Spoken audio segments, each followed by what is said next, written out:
আল্লাহর জমিনের কোথাও না কোথাও আজান হচ্ছে, কোথাও না কোথাও নামাজ হচ্ছে, কোথাও না কোথাও জিকির হচ্ছে, কোথাও না কোথাও মালিকের কোরআন তেলাওয়াত হচ্ছে।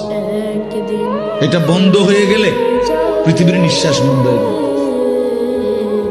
আমাদের নিঃশ্বাস বন্ধ হয়ে গেলে, অক্সিজেন বন্ধ হয়ে গেলে যেমন জীবন চলে যাবে, আল্লাহ তাআলার জিকির, কোরআনুল কারীমের তিলাওয়াত, আজান, সেজদা, আল্লাহর ইবাদত, আল্লাহর ডাক, এটা বন্ধ হয়ে গেলে পৃথিবীর নিঃশ্বাস বন্ধ হয়ে যায়।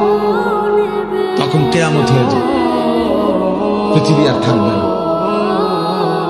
এটা রাসূলুল্লাহ সাল্লাল্লাহু আলাইহি ওয়াসাল্লাম বলছেন, লা তাকুমুস সাআ হাত্তা ইউকালা ফিল আরদ আল্লাহ।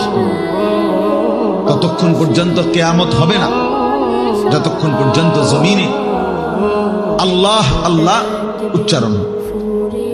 তাহলে বোঝা গেল এই আসমান ও জমিনের স্থায়িত্ব আল্লাহ পাকের নামের উপর, আল্লাহর কালামের তেলাওয়াতের উপর, আল্লাহ তাআলার জিকিরের উপর।